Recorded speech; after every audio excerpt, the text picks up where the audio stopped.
Assalamualaikum, apa kabar semua? Di video kali ini saya akan khusus jawab pertanyaan-pertanyaan yang masuk ke video mengenai MathPad 10.4. Karena mungkin di sana banyak teman-teman yang belum merasa puas ya dengan review saya. Saya juga merasa review saya masih banyak kekurangannya. Jadi ya bisa dikatakan video ini adalah review tambahan dari review yang kemarin karena ada beberapa yang kurang saya jelaskan atau belum saya jelaskan, sehingga ya wajar kalau ternyata banyak pertanyaan yang masuk di kolom komentar. Saya suka sih kalau ternyata yang nonton banyak yang nanya, itu seneng gitu ya. Jadi ya channel saya nggak terlalu krik-krik lah, jadi rame. Oke, langsung aja ke pertanyaan yang pertama. Di sini dari Dianto Giovanni. Kalau connect mouse dan keyboard Bluetooth sekaligus bisa nggak?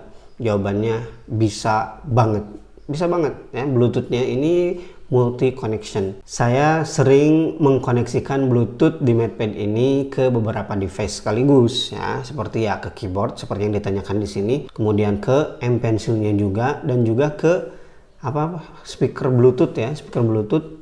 Itu saya koneksikan berbarengan 3 langsung dan berjalan normal tanpa kendala, tidak ada hambatan kayak jalan tol. Mantap. Jadi gak usah ragu ya, kalau misalkan mau pakai keyboard dan juga mouse sekaligus, mouse-nya mouse Bluetooth wireless, silahkan, akan berjalan dengan normal. Atau mouse-nya bisa langsung dicolokkan ke port USB ini. Kita beli dongle untuk ke type A, kemudian colokkan mouse-nya, bisa. Kemudian pertanyaan yang kedua dari Mikail. Dari Mikail Binsar Fatullah. Bang, buatkan lagi video tentang keempat tablet itu. Lebih worth it yang mana? Mungkin ini maksudnya adalah antara T8, T10S, MathPad 10,4 dan juga MathPad Pro. Kalau soal worth it sih kayaknya yang paling menyenangkan value for money-nya ya yang ini ya, MathPad 10,4. Karena setelah saya perhatikan MathPad T10S dengan MathPad ini tuh perbedaan speknya sangat jauh ya. Ya itu sebenarnya kembali ke budget juga sih. Kembali ke budget, kalau kita punya budget bisa beli yang ini ya lebih baik yang ini daripada yang T10S. Kalau kita punya uangnya unlimited, kenapa tidak beli yang MathPad Pro?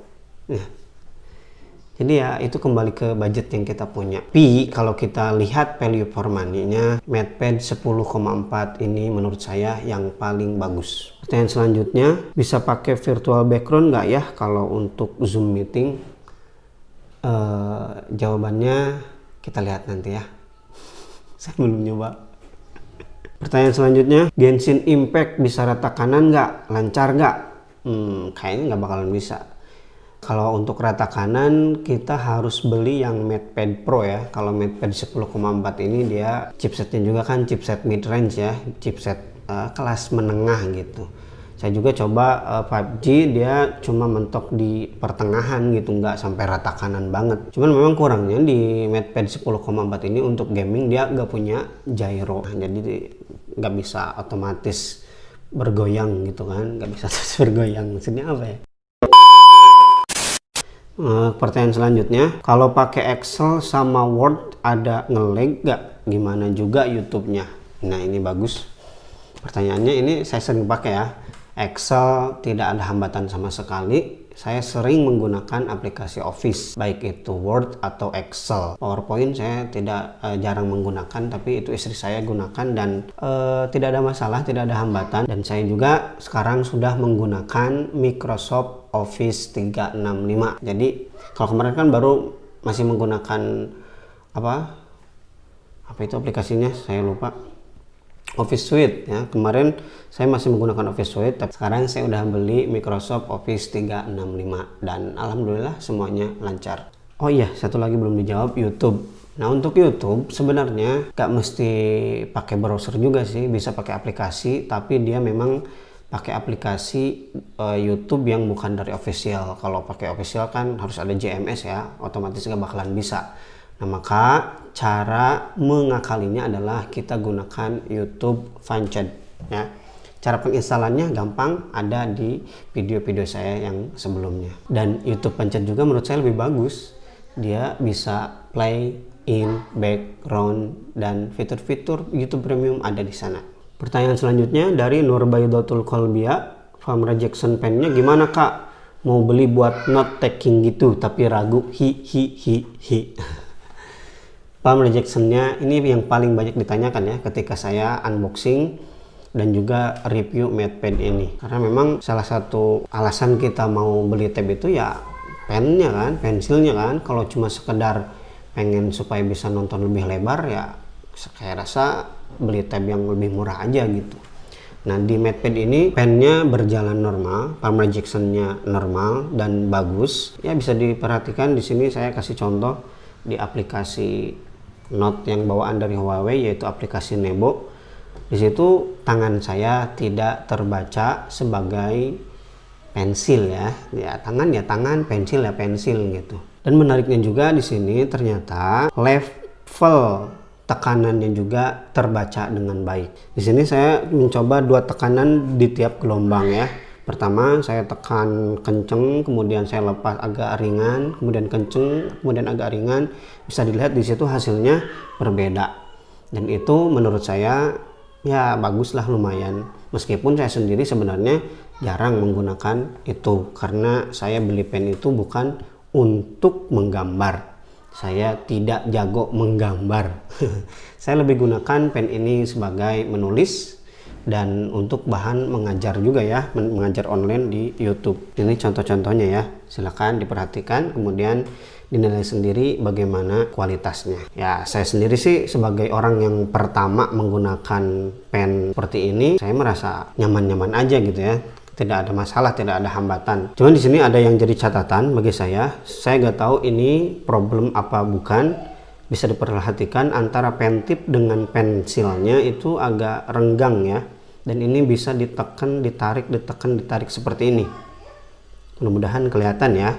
Kemudian saya juga mau mengklarifikasi, sebelumnya di komen-komen saya pernah bilang bahwa untuk beberapa aplikasi palm rejection-nya bagus, kecuali di Infinite Design. Nah ternyata setelah saya obrak-abrik ya, diobrak-abrik, diacak-acak, saya menemukan settingnya ternyata harus diaktifkan dulu setting palm rejection-nya. Dan setelah saya aktifkan, alhamdulillah Infinite Design juga ternyata aman. Jadi palm rejection-nya sekali lagi bisa dikatakan M Pencil ini bagus, aman, tidak ada masalah, no problemo. Kemudian pertanyaan selanjutnya, bisa buka browser?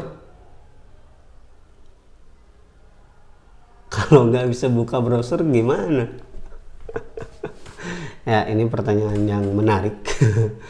Pastilah ya, kalau device itu nggak bisa buka browser, Android nggak bisa buka browser ya nggak bakalan laku.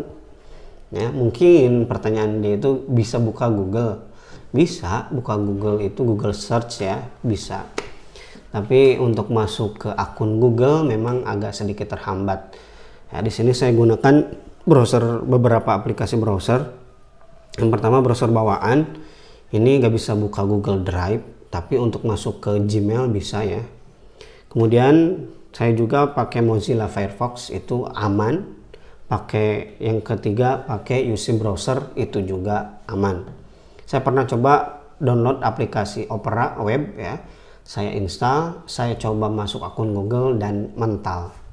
Nggak tahu itu masalahnya apa memang Opera mewajibkan ada GMS ya sehingga terjadi seperti itu. Tapi selama masih ada browser yang lain dan bisa digunakan ya itu tidak masalah ya. Oh ya maaf, ada yang terlewat. Di aplikasi browser bawaan itu memang ada sedikit masalah.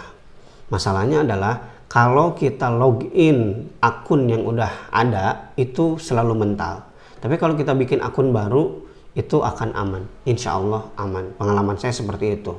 Mungkin teman-teman ada yang punya pengalaman lain, ternyata masuk akun yang udah ada juga aman-aman saja. Silahkan drop komen di bawah ya.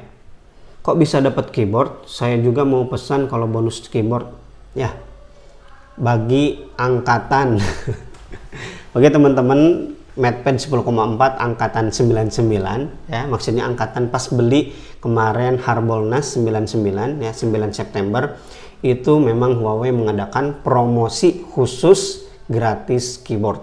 Dan ternyata setelah saya lihat keyboardnya udah dijual resmi, harganya lumayan mahal, sekitar 700.000 kembali 1.000 ya. Jadi ya worth it sekali. Ya, saya senang bisa beli sekaligus dapat keyboardnya, dan ini sangat membantu. Pertanyaan selanjutnya, di keyboard ada slot Type C, itu buat apa Pak? Ya, udah jelas ya, udah saya jelaskan di video sebelumnya. Jadi Type C di keyboardnya itu khusus untuk charge doang, tidak bisa digunakan untuk mouse atau transfer data. Pertanyaan selanjutnya, dijual lagi gak? Kayaknya enggak ya. Saya akan menjadikan ini sebagai daily driver khusus pengganti laptop saya. Pertanyaan selanjutnya, koneksi internetnya bisa pakai tethering HP Kak? Bisa banget. Jadi yang namanya apapun yang bisa di wifi kan itu bisa dijadikan koneksi untuk tab ini. Jadi kalaupun kita gak punya wifi di rumah, bisa kita tethering melalui HP dan itu aman.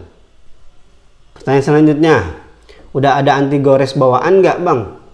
Tidak ada. Jadi memang dari out of the box dia nggak bawa anti gores bawaan, dan saya pun nggak pakai anti gores. Saya kalau pakai HP, pakai tab dari dulu nggak pernah pakai anti gores ya. Rasanya kalau pakai anti gores itu jadi agak kurang responsif aja gitu. Pertanyaan selanjutnya, keyboardnya ada delay gak? Rencana mau pakai ini buat ngoding bikin web. Kalau masalah delay di keyboard, no. Mantap keyboardnya. Oh ya, saya belum menjelaskan tadi, untuk delay atau latency di M Pencil ini ada perbedaan antara aplikasi bawaan atau enggak aplikasi bawaan sih. Di beberapa aplikasi latensinya terlihat berbeda. Silahkan cek ya di sini antara aplikasi Note dengan aplikasi menggambar itu latensinya berbeda. Kalau di aplikasi Note latensinya agak sedikit lebih kecil, latensinya lancar. Tapi latensi di aplikasi menggambar seperti di Infinite Design itu latensinya lebih besar. Bisa diperhatikan. Apalagi kalau kita gerakan penanya lebih cepat. Lihat, garisnya ketinggalan lumayan jauh. Pertanyaan selanjutnya, Bang, rekomend tempered glass buat MatePad. Saya tidak pakai tempered glass ya. Di sini saya murni bawaan temnya, tidak ada pelindung layar. Udah saya jawab ya sebelumnya. Kalau buat MatePad T10s bisa gak ya Bang? Nah ini pertanyaan untuk M Pencil. Bisa ya, karena Huawei sendiri udah mengkonfirmasi bahwa Huawei M Pencil bisa digunakan di MatePad T10s. Jadi kalau teman-teman punya MatePad T10s dan pengen coba pakai, silahkan beli ke Huawei ya. Saya gak di endorse, tapi ya ini berbagi pengalaman aja. Udah habis. Oke, itu dia pertanyaan-pertanyaan yang udah masuk di kolom komentar saya. Terima kasih. Makasih banyak buat teman-teman yang selama ini ikut membangun channel saya. Terus support channel saya sehingga bisa lebih berkembang lagi. Bagi yang belum subscribe, silahkan klik tombol subscribe supaya tidak ketinggalan info-info menarik dari channel Rizal Fauzi. Sekian dulu video kali ini. Rizal Fauzi pamit. Wassalamualaikum warahmatullahi wabarakatuh. Mantap jiwa.